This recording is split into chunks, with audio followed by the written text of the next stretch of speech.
Hotel ಶೈಲಿಯ chicken curry ಮಾಡೋದಕ್ಕೆ ಬೇಕಾಗಿರುವಂಥ ಪದಾರ್ಥಗಳನ್ನ ಈಗ ನೋಡ್ಕೋಣ. ಹಾಯ್ ಹಲೋ ಎಲ್ಲರಿಗೂ ನಮಸ್ಕಾರ. ನಾನು ನಿಮ್ಮ ವಿಜಯ್ ಮಾತಾಡ್ತಾ ಇದ್ದೀನಿ. ಮತ್ತೊಮ್ಮೆ ನಿಮ್ಮೆಲ್ರಿಗೂ welcome back to the cooking channel.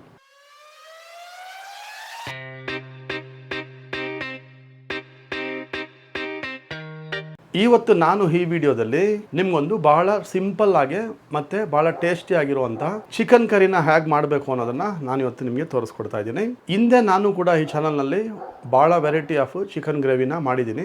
ಆದ್ರೆ ಇದು ಪ್ರೆಷರ್ ಕುಕ್ಕರ್ ನಲ್ಲಿ ಮಾಡಬಹುದಾದಂತ ಬಹಳ ಸಿಂಪಲ್ ಆಗಿ ಮತ್ತೆ ಈಸಿಯಾಗಿ ಮಾಡ್ಕೊಬಹುದಾದಂತ ಈ ಕರಿನ ಮಾಡೋದಕ್ಕೆ ಬೇಕಾಗಿರುವಂತ ಪದಾರ್ಥಗಳನ್ನ ನೋಡಿಕೊಂಡು ಆಮೇಲೆ ಇದನ್ನ ಮಾಡುವಂತ ವಿಧಾನಗಳನ್ನ ಈಗ ನೋಡ್ಕೋಣ ಬನ್ನಿ. ಸುಮಾರು 25 ಗ್ರಾಮ್ ಅಷ್ಟು ಕಟ್ ಮಾಡಿ ನೀಟಾಗಿ ತೊಳೆದಿಟ್ಕೊಂಡಿರುವಂಥ ಅರ್ಧ kg ಅಷ್ಟು ಚಿಕನ್ನ ತೊಗೊಂಡಿದ್ದೀನಿ. ಒಂದಿಡಿ ಕೊತ್ತಂಬರಿ, ಒಂದಿಡಿ ಪುದೀನ, ಈರುಳ್ಳಿನ ಚಾಪ್ ಮಾಡಿ ಇಟ್ಕೊಂಡಿರುವಂಥದ್ದು, 2 ಮೀಡಿಯಂ ಸೈಜಿನ ಟೊಮಾಟೋನ ಕೂಡ ಚಾಪ್ ಮಾಡಿ ಇಟ್ಕೊಂಡಿದ್ದೀನಿ. 1 ಟೀ ಸ್ಪೂನ್ ಅಷ್ಟು ಖಾರದ ಪುಡಿ, 1 ಟೀ ಸ್ಪೂನ್ ಅಷ್ಟು ಶುಂಠಿ ಬೆಳ್ಳುಳ್ಳಿ ಪೇಸ್ಟು, ಅರ್ಧ tea spoon jeera powder, 1 tea spoon ಕರಿಮೆಣಸಿನ ಪೌಡ್ರು, ಅರ್ಧ ಟೀ ಸ್ಪೂನ್ ಅಷ್ಟು ಅರಿಶಿಣ ಪೌಡ್ರು, 1 ಟೀ ಸ್ಪೂನ್ಗಿಂತ ಒಂದು ಚೂರು ಜಾಸ್ತಿ ಚಿಕನ್ ಮಸಾಲ, ಅರ್ಧ ಟೀ ಸ್ಪೂನು ಸೋಂಪು, 50 ml ಅಷ್ಟು ಅಡುಗೆ ಎಣ್ಣೆ, ಅರ್ಧ ಟೀ ಸ್ಪೂನ್ ಅಷ್ಟು ಜೀರಿಗೆ, 2 ಇಂಚು ಚಕ್ಕೆ, 3 ಲವಂಗ, 3 ಏಲಕ್ಕಿ, 1 ಟೀ ಸ್ಪೂನ್ ಅಷ್ಟು ಕಾಶ್ಮೀರಿ ಚಿಲ್ಲಿ ಪೌಡ್ರನ್ನ. ಈಗ ಇಷ್ಟನ್ನೆಲ್ಲ ತಗೊಂಡು ಹೋಟೆಲ್ ಶೈಲಿಯ ಚಿಕನ್ ಗ್ರೇವಿನ ಹೇಗೆ ಮಾಡಬೇಕು ಅನ್ನೋದನ್ನ ಹೇಳ್ಕೊಡ್ತೀನಿ. ಮೊದಲನೇದಾಗಿ ಸ್ಟವ್ ಹಚ್ಕೊಂಡು ಈಗ ಒಂದು ಕುಕ್ಕರ್ನ ತೊಗೊಂಡಿರುವಂಥದ್ದು. ಕುಕ್ಕರ್ ಒಂಚೂರು ಬಿಸಿ ಆಗಿದೆ. ಈಗ ಈ ಹಂತದಲ್ಲಿ ಎಣ್ಣೆನ ಸೇರಿಸ್ಕೊಂಬೋಣ.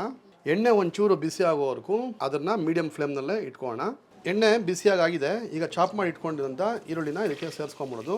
ಚಕ್ಕೆ, ಲವಂಗ ಮತ್ತು ಏಲಕ್ಕಿನ ಕೂಡ ಇದಕ್ಕೆ ಸೇರಿಸ್ಕೊಳ್ಳೋಣ. ಹೀಗೆ ಸೋಂಪಿನ ಕಾಳು, ಇಷ್ಟು ಪದಾರ್ಥಗಳನ್ನ ಸೇರಿಸ್ಕೊಂಡು ಈಗ ಫ್ರೈ ಮಾಡ್ಕೊಬೇಕು. ಬಿರಿಯಾನಿಗೆ ಫ್ರೈ ಮಾಡ್ಕೊಳ್ಬೇಕಾದ್ರೆ ನಾವು ಯಾಗ ಈರುಳ್ಳಿನ ಫ್ರೈ ಮಾಡ್ಕೊತೀವಲ್ಲ, ಅಷ್ಟೊಂದು ಡೀಪ್ ಫ್ರೈ ಆಗಬಾರ್ದು. ಒಂದು 50% ಫ್ರೈ ಆದರೆ ಸಾಕು, ಅಂದರೆ ಲೈಟ್ ಪಿಂಕಿಶ್ ಆಗಲಿ. ಈಗ ಇಷ್ಟು ಚಕ್ಕೆ ಲವಂಗ ಎಲ್ಲ ಹಾಕಿರೋದ್ರಿಂದ ಅದರಲ್ಲಿರೋವಂಥ ಒಂದು ಇಂಗ್ರೀಡಿಯೆಂಟ್ಸಲ್ಲಿ ಇರೋವಂಥ ಫ್ಲಾಗ್ರೆನ್ಸಿ ನೀಟಾಗಿ ಎಣ್ಣೆಯಲ್ಲಿ ಬಿಟ್ಕೊಂಡು ಭಾಳ ಅಂದರೆ ಭಾಳ ಫ್ಲೇವರ್ ಆಗಿರ್ತದೆ. ಈರುಳ್ಳಿ ಈ ರೀತಿ ಫ್ರೈ ಆಗಬೇಕಾದ್ರೆ ನಾವು ಹಾಕಿರೋವಂಥ ಇಂಗ್ರೀಡಿಯೆಂಟ್ಸ್ಗಳು ಕಂಪ್ಲೀಟಾಗಿ ಅರೋಮಾ ಗಮ್ಮಂತ ಇದೆ, ಪಿಂಕಿಶ್ ಆಗಿದೆ. ಈಗ ಈ ಹಂತದಲ್ಲಿ ಸ್ವಲ್ಪ ಫ್ಲೇಮ್ನ ಕಮ್ಮಿ ಮಾಡ್ಕೋಣ. ಈಗ ಇಟ್ಕೊಂಡಿದ್ದಂಥ ಗಾರ್ಲಿಕ್ ಜಿಂಜರ್ ಪೇಸ್ಟ್ನು ಕೂಡ ಇದಕ್ಕೆ ಸೇರಿಸ್ಕೊಂಬಿಡೋದು. ಗಾರ್ಲಿಕ್ ಜಿಂಜರ್ ಪೇಸ್ಟ್ ಹಾಕೋ ಆದಮೇಲೆ ಪೂರ್ತಿಯಾಗಿ ರಾಸ್ ಮೇಲೆ ಹೋಗೋವರೆಗೂ ಅದನ್ನು ಫ್ರೈ ಮಾಡ್ಕೋಣ. ಅಂದರೆ ಮೀಡಿಯಮ್ ಫ್ಲೇಮ್ನಲ್ಲಿ ಇಟ್ಕೊಂಡು ಒಂದು 2 ರಿಂದ 3 ನಿಮಿಷದವರೆಗೂ. ಏನೇ ಪದಾರ್ಥಗಳು ಹಾಕ್ಕೊಂಡ್ರೂ ಪೂರ್ತಿಯಾಗಿ ಮೀಡಿಯಮ್ ಫ್ಲೇಮ್ನಲ್ಲೇ ಇಟ್ಕೊಂಡು ಅದನ್ನು ಚೆನ್ನಾಗಿ ಫ್ರೈ ಮಾಡ್ಕೊಳ್ಳಿ. ಆವಾಗ ಅದರ ರುಚಿ ಭಾಳ ಅಂದರೆ ಭಾಳ ಚೆನ್ನಾಗಿರ್ತದೆ. ಈಗ ಇದಕ್ಕೆ ಅರಶಿನ ಸೇರಿಸ್ಕೊತಾ ಇರೋದು. ಅರಶಿನ ಸೇರಿಸ್ಕೊಂಡಾದ್ಮೇಲೆ ಒಂದು ಮಿಕ್ಸ್ ಕೊಡಿ. ಚಿಲ್ಲಿ ಪೌಡ್ರನ್ನ ಈಗ ಸೇರಿಸ್ಕೊಳ್ಳೋಣ. ಕಾಶ್ಮೀರಿ ಚಿಲ್ಲಿ ಪೌಡ್ರು, ಜೀರಿಗೆ ಪೌಡ್ರು, ಕರಿಮೆಣಸಿನ ಪೌಡ್ರು. ಈ ಹಂತದಲ್ಲಿ ಕಲ್ಲುಪ್ಪನ್ನ ಒಂದು ಅರ್ಧ ಟೀ ಸ್ಪೂನ್ನಷ್ಟು ಸೇರಿಸ್ಕೊತಾ ಇರೋದು. ಎಲ್ಲ ಹಾಕ್ಕೊಂಡು ಒಂದು ಸರಿ ಪೂರ್ತಿಯಾಗಿ ಮಿಕ್ಸ್ ಮಾಡ್ಕೊಳ್ಳಿ. ಫ್ಲೇಮು ಫುಲ್ಲು ಲೋ ಅಲ್ಲೇ ಇರಬೇಕು, ತುಂಬ ಜಾಸ್ತಿ ಮಾಡಬೇಡಿ, ಯಾಕೆಂದರೆ ಮಸಾಲೆ ಎಲ್ಲ ಹಿಡ್ಕೊಂಡ್ಬಿಡುತ್ತೆ ತಳಕ್ಕೆ. ಎಲ್ಲ ಮಿಕ್ಸ್ ಮಾಡಾದಮೇಲೆ ಒಂದು 2 ನಿಮಿಷ ಇದೇ ರೀತಿ ಫ್ರೈ ಆಗಲಿ. ಈಗ ಜೀರಿಗೆನ ಸೇರಿಸ್ಕೊತಾ ಇದ್ದೀನಿ.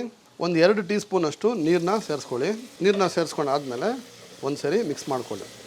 ಈಗ ಈ ಹಂತದಲ್ಲಿ ಟೊಮಾಟೋನ ಸೇರಿಸ್ಕೊತಾ ಇರೋದು. ಟೊಮಾಟೋನ ಸೇರಿಸ್ಕೊಂಡಾದ್ಮೇಲೆ ಪೂರ್ತಿಯಾಗಿ ಸಾಫ್ಟ್ ಆಗೋವರೆಗೂ ಇದನ್ನು ಫ್ರೈ ಮಾಡ್ಕೊಳ್ಳೋಣ. ಟೊಮಾಟೊ ನೋಡಿ ಪೂರ್ತಿಯಾಗಿ ಬಾಯ್ಲ್ ಆಗ್ತಾ ಇದೀಗ. ಈಗ ಈ ಹಂತದಲ್ಲೇ ಚಿಕನ್ ಮಸಾಲಾನ ಸೇರಿಸ್ಕೊಂಬಿಡೋದು. ಸೇರಿಸ್ಕೊಂಡಾದ್ಮೇಲೆ ಒಂದು ಚೂರು ಅದನ್ನು ಕೂಡ ಮಿಕ್ಸ್ ಮಾಡ್ಕೊಳ್ಳಿ. ಟೊಮಾಟೊ ಕಂಪ್ಲೀಟಾಗಿ ಸಾಫ್ಟ್ ಆಗಿಬಿಡಲಿ, ಅಲ್ಲವರೆಗೂ ಇದನ್ನು ಹೀಗೆ ಬಿಟ್ಕೊಂಬೋಣ. ಈಗ ಎಣ್ಣೆ ಕಂಪ್ಲೀಟಾಗಿ ಸಪ್ರೇಟ್ ಆಗಿದೆ. ಮೀಡಿಯಮ್ ಫ್ಲೇಮ್ನಲ್ಲೇ ಸುಮಾರು ಒಂದು 4 ನಿಮಿಷ ಫ್ರೈ ಮಾಡ್ಕೊಂಡಿದ್ದಾಯಿತು. ಒಂದು ಸರಿ ತಿರ್ಸ್ಕೊಂಡಾದ್ಮೇಲೆ ಈಗ ಈ ಹಂತದಲ್ಲಿ ಚಿಕನ್ನ ಸೇರಿಸ್ಕೊಂಬೋಣ. ಚಿಕನ್ನ ಸೇರಿಸ್ಕೊಂಡಾದ್ಮೇಲೆ ಒಂದು ಸರಿ ಪೂರ್ತಿಯಾಗಿ ಮಿಕ್ಸ್ ಮಾಡ್ಕೊಳ್ಳಿ. ನಾವು ಈಗ ಇದನ್ನು 2 ಸೀಟಿ ಕೂಗಿಸ್ಕೊತೀವಲ್ಲ, ಕುಕ್ಕರ್ ಇಲ್ದಿರೋರು ಸುಮಾರು ಒಂದು 20 ನಿಮಿಷ ಇದನ್ನು ಇದೇ ರೀತಿ ಬಾಯ್ಲ್ ಮಾಡ್ಕೊಳೋದು. ಎಲ್ಲ ಮಿಕ್ಸ್ ಮಾಡ್ಕೊಂಡು ಆದಮೇಲೆ ಈಗ ಕನ್ಸಿಸ್ಟೆನ್ಸಿಗೆ ಎಷ್ಟು ಬೇಕಲ್ವಾ ಅಷ್ಟನ್ನ ನೀರನ್ನ ಸೇರಿಸ್ಕೊತಾ ಇದ್ದೀನಿ ನಾನು. ಅಂದರೆ ಸುಮಾರು ಅರ್ಧ ಲೀಟ್ರ್ ಅಷ್ಟು ನೀರನ್ನ ಈಗ ನಾನು ಸೇರಿಸ್ಕೊಂಡಿರೋದು. ಎಲ್ಲ ಒಂದು ಸರಿ ಕಲಿಸ್ಕೊಂಡು ಆದಮೇಲೆ ಫ್ಲೇಮ್ನ ಒಂಚೂರು ಜಾಸ್ತಿ ಮಾಡಿಕೊಂಡು ಒಂದು ಸರಿ ರುಚಿ ನೋಡೋಣ ಉಪ್ಪು ಕರೆಕ್ಟಾಗಿದೆಯಾ ಅಂತ. ಉಪ್ಪೆಲ್ಲ ಕರೆಕ್ಟಾಗಿತ್ತು, ಆದರೂ ಕೂಡ ಒಂಚೂರು ಸೇರಿಸ್ಕೊತಾ ಇದ್ದೀನಿ. ಈಗ ಇದಕ್ಕೆ ಇಟ್ಕೊಂಡಿದ್ದಂಥ ಪುದೀನನ ಕೂಡ ಸೇರಿಸ್ಕೊತಾ ಇರೋದು. ಅದೇ ರೀತಿಯಲ್ಲಿ ಕೊತ್ತಂಬರಿನ ಕೂಡ ಸೇರಿಸ್ಕೊಳ್ಳೋಣ. ಸೇರಿಸ್ಕೊಂಡಾದ್ಮೇಲೆ ಒಂದು ಸರಿ ಮಿಕ್ಸ್ ಮಾಡ್ಕೊಂಬಿಡಿ.